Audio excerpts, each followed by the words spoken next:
Well, good morning, Valley View. I think that song, it just reminds me of a few conversations I've had this morning. And a phrase that's been repeated back to me already that we say a lot is, come as you are, so you don't have to stay as you are. And that song just sums it up. It's not about you getting it all together, getting yourself figured out so that you can come to God. A friend of mine used to say, you don't have to get cleaned up to take a shower. No, come as you are, with all the mess, with all the dirtiness, with all the mistakes. That's what the cross is for. And I love just starting with that position of worship. We don't come because we have it all figured out. I'm not up here because I'm perfect and have it all figured out. Man, just come as you are. We need to get in God's word together and let him direct us and change our lives. So thank you for being here today with that posture. We have taken a break from the book of John. We were in the book of John for a long time. We've taken about 6 weeks off. We went through a habit series to start the new year. We had Christmas, we had New Year's, and now we're getting back into the book of John. That'll take us through just after Easter, and we'll be in John 18 today. By the way, today is also a very special day in the history of Valley View. 44 years Eddie Lee Brooks has served as our children's minister, and today she signs on for another 44 years. No. No, today we will have her official, and she allowed me to use this word, retirement party this evening. Retirement, then we're going to move into rehirement. We're going to bring her back part-time to help with our senior adults, but it's a big day. You want to come this evening. We're going to acknowledge her at the end of the service as well, because I know maybe not everyone can make it this evening. So make sure you stick around for that at the end of the service. Big day for our church, big day for Valley View, big day for families all across this part of town for years and decades even. She's influenced a lot, including myself. So it's a meaningful day for me as well. All right, John chapter 18. And here I think we're going to see something in this passage that relates to an experience I had one Christmas. We were gathered with family, and one of the kids was opening a box, and it was a large box. They peeled back the paper, and it was just this big white with very thick, sturdy cardboard box, and right in the middle was the Silver Apple logo. And so Julie and I look at one another, and we thought, who is this from? Where is this coming from? How did we not know about this? This is a big gift. Usually you get a heads up on that. Probably as a young child, probably going to involve some technology questions that we're not sure we're ready for. And so we look at the person we think it's from. No hint on their face, no expression, no excitement or smile like, yeah, I really did this. Nothing. And of course, the child is confused, wondering, what could this be? This wasn't on my list. I would have put it on there if I knew you were going this big, but confusion all around. Keeps opening, lifts the lid, and inside the box, now it was used, but in good condition, and inside that box was a winter coat. And one word summed up the reaction of that child in that moment. It was disappointment. Right? That's not what you expected. Of course, how many of you have done this? I find an old box to put presents in. You keep boxes around for when it's time to pack stuff. Person didn't really think about what it might mean or imply or communicate. Disappointment. Might have even been some tears shed in that moment. Disappointment. Disappointment comes in life. We're all going to face disappointment. It doesn't always come in the form of a sweater or an article of clothing or a jacket. Sometimes it comes in the form, maybe a loss at school, a challenging relationship, maybe a family member let you down, maybe a sports team let you down, maybe a relationship fell apart. Maybe you feel like God has let you down, disappointed you at times. One thing is for sure, though, in life, you're going to face disappointment. How do we handle disappointment? I think in today's passage, we're going to see a few different people and the ways they encountered disappointment. In fact, there's 5 ways we're going to look at today. 5 different encounters with disappointment and how people reacted to them. And so turn to John chapter 18. If you have a church Bible, that'll be on page 850. If you don't have a Bible, we'd love to put a copy of the Bible in your hands. We have those out in the connection corner. Slip out any time and grab one. The page number's on the screen. tie into that specific Bible?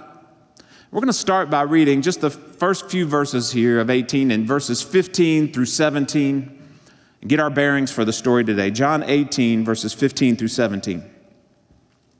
Simon Peter followed Jesus, so did another disciple. Since that disciple was known to the high priest, he entered with Jesus into the courtyard of the high priest. But Peter stood outside at the door. So the other disciple, who was known to the high priest, went out and spoke to the servant girl who kept watch at the door, brought Peter in. All right, it's been a few weeks since we've been in John, so let me remind you of the context. We spent many months in chapters 13, 14, 15, 16, 17 going through the upper room discourse where Jesus was just meeting alone with his disciples, teaching them, re-emphasizing things, washing their feet, teaching about service, likely having a Passover meal together. He does the high priestly prayer in chapter 17. And then all that ends, and they walk out, they go to the garden, and Jesus is betrayed. Judas shows up with soldiers, turns Jesus over to them. And this follows right on the heels of that. Jesus is betrayed. He's taken away by soldiers. And I think what we see here in this first interaction, this first disappointment, because Peter and the disciples all in that moment were very disappointed.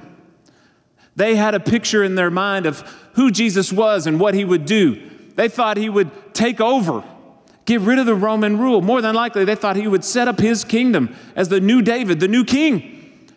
And instead, he's hauled off by a few soldiers and Judas.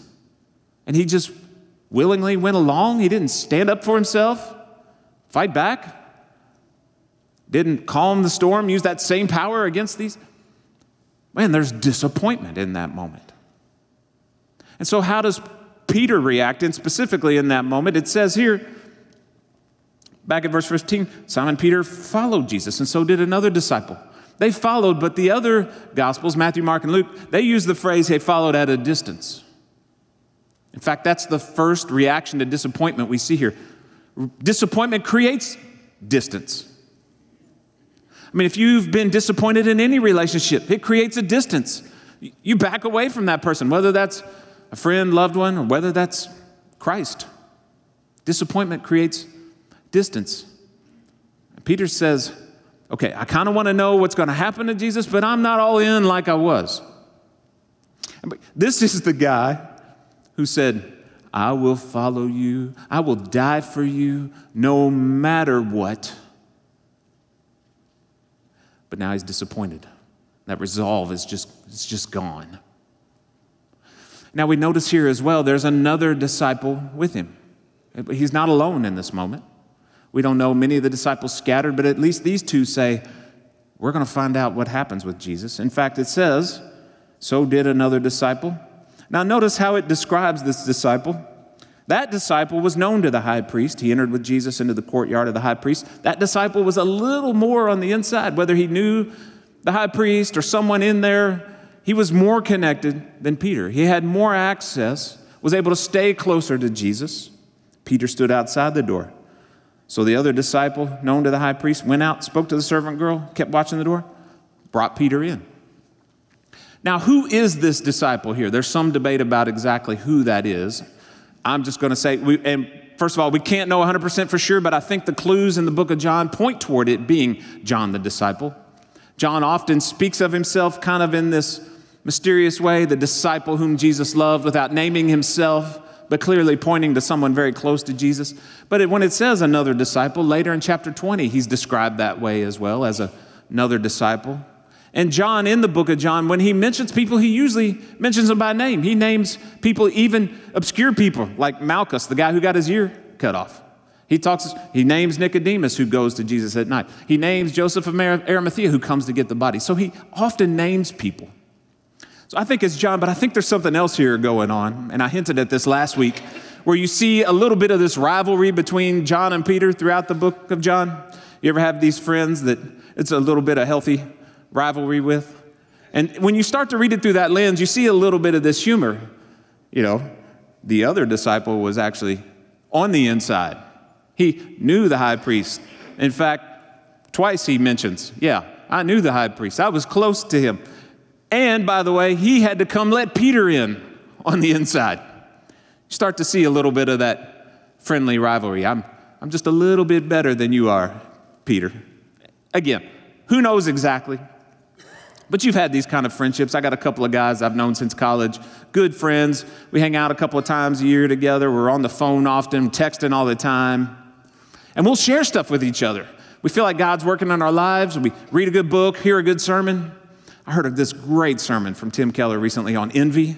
I never think about envy. There's a lot of sins we encounter that you think about. I hardly ever think about envy. Great sermon. I ordered a couple of the books he mentioned, sent him a screenshot. Look, here's some of the books. Great sermon. Y'all should check this out. One of the guys texted me back, John, we know it's hard having friends like us. Right? Meaning I'm envious of them, and I needed that sermon to get through it. You've had friends like that rivalry, just that little bit. I'm like, yeah, it is hard having a friend like you, okay? You've had that. It's good. It's healthy. It's a good relationship. In fact, we need that kind of people in our life. We just push back a little. You're not perfect. Just a little in a healthy way.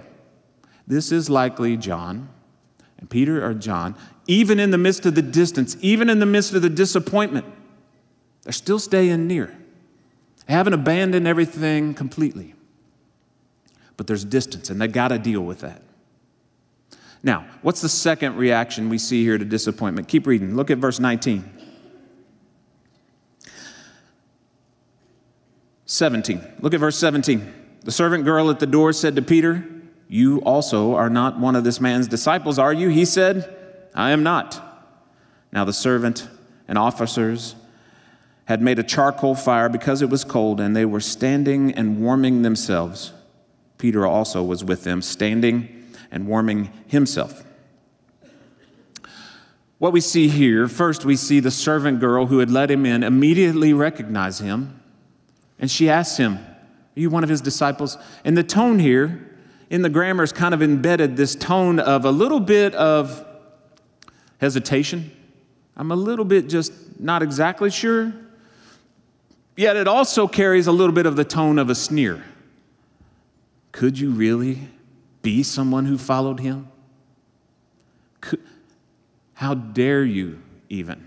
Just a hint of, you would be that low of a person to follow him? I remember having a moment like this with a guy I was in a theology class with, and the teacher was teaching kind of an older view on a topic, maybe more of a legalistic, fundamentalist view. And he taught it, and he was fair with teaching it, but we leave the class, I go out with my friend, we sit down to eat our sandwiches at lunch, and I say, can you believe that anyone would hold that position? Can you believe someone would be that backwards and legalistic and fundamentalist to hold that position? And he goes, well, John, let me explain some reasons why someone might hold that view. And lo and behold, quickly I remembered, holy smokes, he comes from a very legalistic, fundamentalist background, and he was working through a lot of that. But what he did in that moment, he took my sneer, my condescension, and he just graciously met me where I was. And he said, maybe consider some other viewpoints. Have you thought about the other side? And he didn't really agree with that totally either. But just for a moment, he calls me to pause, be fair, be kind, be honest with other people, not just sneer at them, put them in a box, cast them aside. You get a hint of that here with her. Are you really? Could you be the one with him? And Peter, here's the word, how he reacts in his disappointment. His response in that moment is denial. No way. I don't even know who he is. In fact, in some of the other Gospels, you get a reaction like rage. You get him saying things like cursing and swearing in the moment. I swear I have no idea who he is. Now, let's be fair to Peter in the moment. In that moment, Peter probably really felt that way. I mean, you've had this encounter where you thought you knew someone, you thought you knew what they were like. He thought he knew who Jesus was in that moment, up until just a few minutes ago. And now you hear this phrase, I don't even know who you are. I'm not even sure who you are anymore.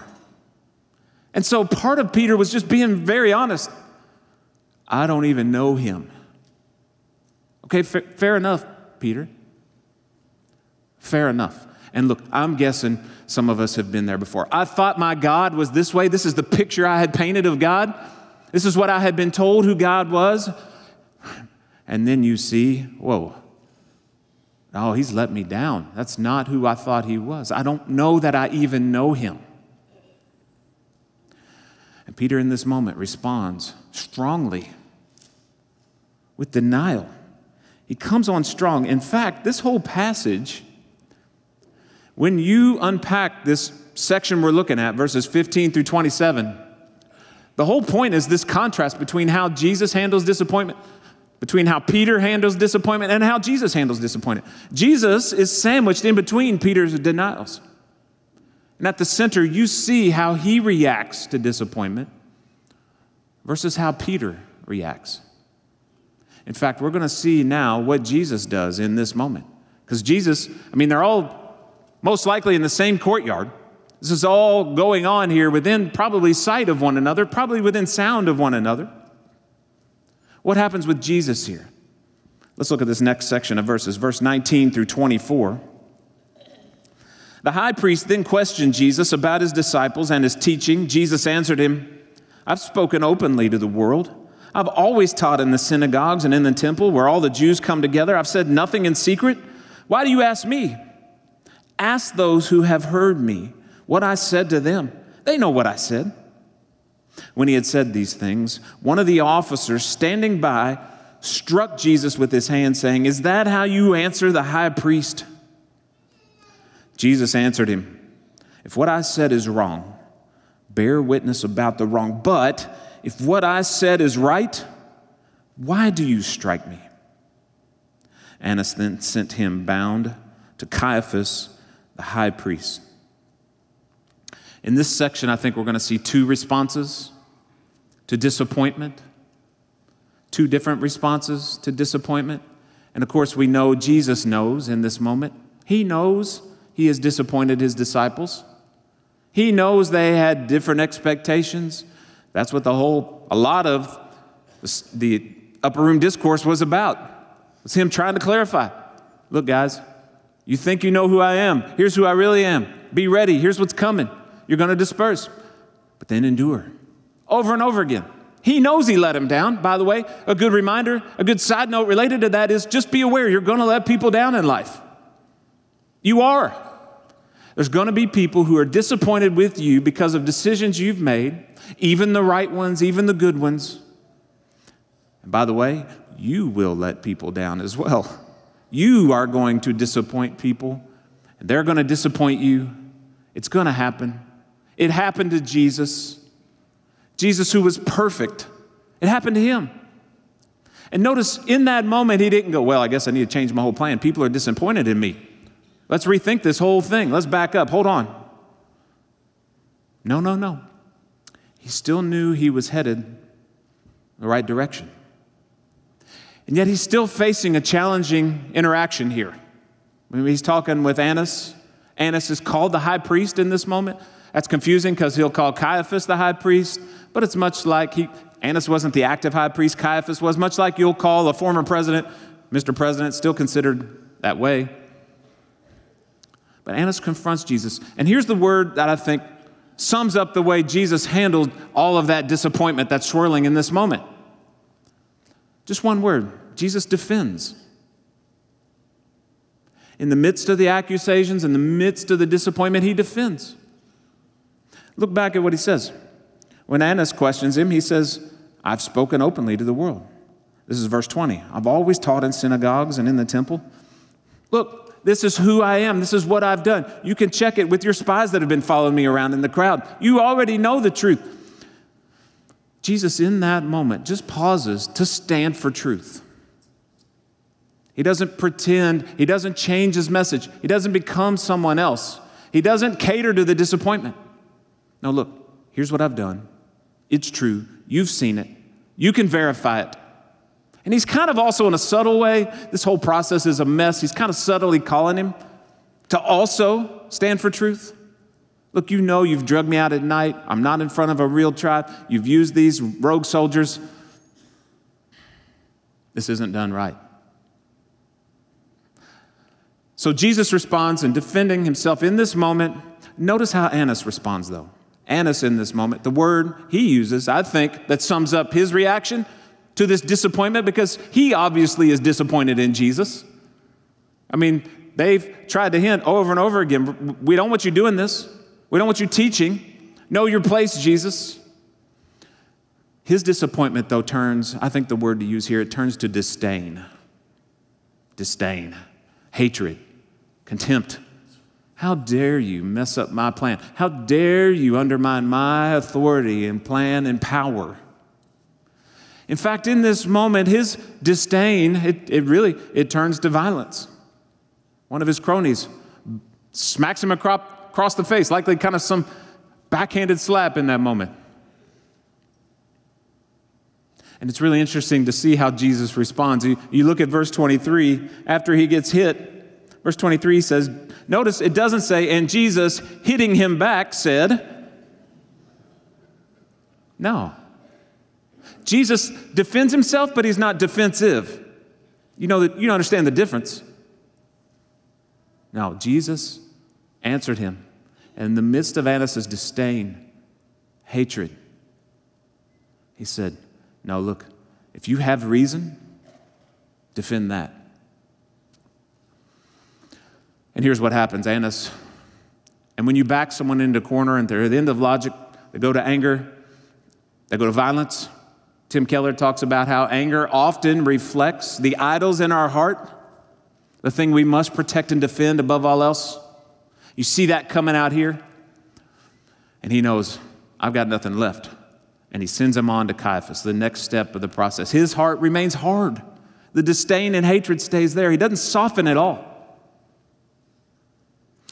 Now let's look again. We turn back to Peter here and their interaction once again to get our final. There are 5 disappointments in this passage. We'll get our final disappointment here. Look at verse 25. Now Simon Peter was standing and warming himself, so they said to him, you also are not one of his disciples, are you? He denied it and said, I am not. Same thing he said before. We get another denial. One of the servants of the high priest, a relative of the man whose ear Peter had cut off, asked, did I not see you in the garden with him? Peter again denied it, and at once a rooster crowed. We know Peter denied in the midst of his disappointment. In fact, he does it again here. He had this moment, and I can almost imagine them catching eyes, locking eyes, and him going, oh no, I've seen this guy before. I mean, I'm sure you've had that. You may have had that happen this morning even, right?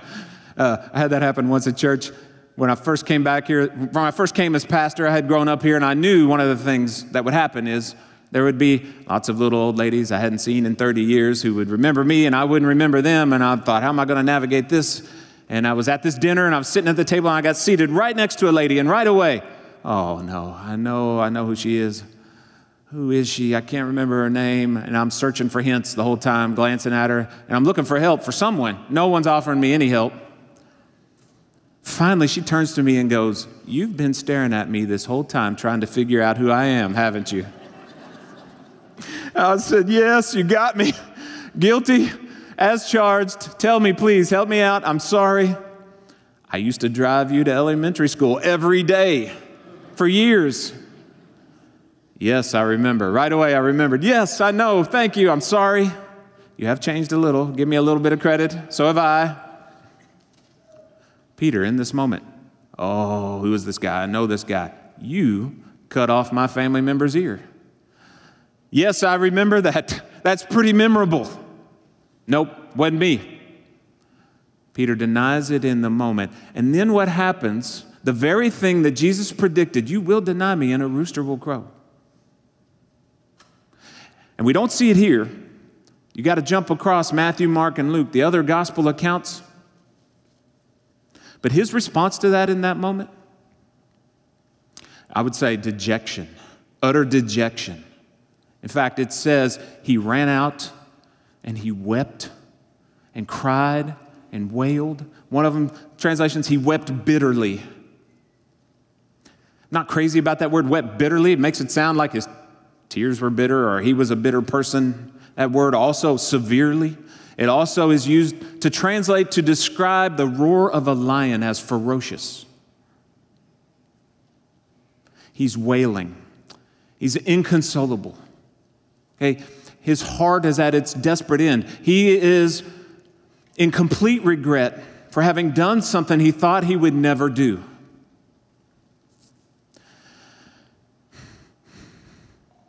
And I'm guessing some of us have said the same thing.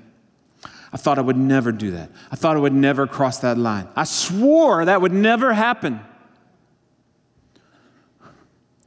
You're not alone. Peter was there. Peter, listen, I don't care what you've done. You've not done that. To his face, I'll never deny you. I don't even know you. You have faced disappointment. Peter faced disappointment. Jesus faced disappointment. You're not alone. How do we respond to this disappointment that we've all encountered? What do we do? I think there's 4 things we can do in this passage. 4 ways that actions we can take. 4 ways we can respond to disappointment. 4 ways we can handle disappointment. Let's look at this first one. Number 1, don't become isolated. In the midst of your disappointment, don't become isolated. That's how the passage starts. Peter and another disciple. Yeah, they're at a distance from Jesus, but they're staying together. In fact, Peter, the friend he stayed near, is the one who brings him closer to Jesus. Which really leads us to number 2. Stay near Jesus. In the midst of your disappointment, don't get isolated, don't get alone, and stay near Jesus. I think too often when there's a letdown, maybe you think, I tried that, it didn't work. The temptation is just to give up on the whole thing. But stay near Jesus. That may mean you have to back off. That may mean you're like, I can only just sit in the back and come in and out and just barely interact with people for this season. I don't know what that means for you, but stay near him. Don't just bail on the whole thing. Listen, he loves you. He really does. And he's going to keep pursuing you. And it may take time. Take that time, but stay near him in the midst of it. Now, this next one, I got this one from a guy, Josh Moody, in his commentary on John, but I love this phrase so much that I just wanted to put it up on screen. Number 3, be careful not to treat every denial as a betrayal. Isn't that a good wording? Be careful not to treat every denial as a betrayal. The two are different. What Judas did was different than what Peter did. And someone in their weakness and their immaturity as a Christian may deny Jesus. Don't immediately assume that they are betraying and hate him and never want to have anything to do with him again. Continue to love on them. Continue to pursue them, even in the midst of the confusion of that. You may wonder, who are they? I thought I knew them. I don't know who they are. Keep pursuing them. Don't assume that a denial is the same as a betrayal. And then number 4, stand firm for truth. Stand firm for truth. That's what Jesus did when he was met with Annas and Caiaphas. He stood firm for truth. He didn't change truth to accommodate the culture. And he stood firm for truth. And we live in such a crazy age where everything is being redefined every week, it seems like. What are you going to stand on? If it's not this, what are you going to stand on? If it's anything else, it will change next week. It really will. What are you going to stand on? Stand firm for truth in the midst of the disappointment. Come back to truth. Have a foundation to stand on in the midst of truth. Because the reality is, you're going to face disappointment. Disappointment will happen. I read a story recently of a guy. He became a stockbroker, trader on Wall Street. But so much pressure was put on him as a kid. In fact, his dad's dream was that one of his kids would go to Harvard. They were immigrants. His parents had worked hard to help his family be successful. And my dream one day is that one of my kids would go to Harvard. And his son, he did well. He did really well in school. Valedictorian of a successful school, but he didn't have what it takes to make it into Harvard. Still made it into an amazing school, a great school. Obviously, does well for himself. But on his 18th birthday, his dad presents him with a plaque, and it said on it, "To my son who has shattered my dreams." Can you imagine? How petty of the father to do that. You may have faced disappointment. Someone has said to you, "You have let me down. All my dreams are ruined because of you." You may have experienced being disappointed by someone else. Spoke with a gentleman this week who said, "When my parents separated, in that moment, I faced a tremendous amount of disappointment. There was a hole, there was a gap in my life that I desperately wanted them to fill that for years I couldn't put a voice to. There was a hurt, a disappointment there, rightfully so, by the way." Here's what I want you to hear today. Whatever disappointment you faced, whatever it is, there is one who faced a much greater disappointment than whatever it was. And that's not to minimize your disappointment, but it's to give you the hope and means to find hope in him. Why have you forsaken me? Jesus feeling the utter dejection on the cross, denial. I mean, the weight of complete turning away from his Father in that moment. That's unlike any disappointment any of us have faced. In the midst of your disappointment, turn to him. He's there for you. Turn to him. Find hope and joy in him. Come to him. Repent. Say, "Jesus, I'm sorry for how I've lived. I'm sorry for how I've run from you, and I know hope is found in you. Restore me." Because look, Peter, we're going to see in a few chapters, the guy, "I will never deny you. I don't even know you." That guy, Jesus restores. And I don't know what you've been through. I don't know what journey you've been on. But whatever it is, he can restore you too. Let's pray.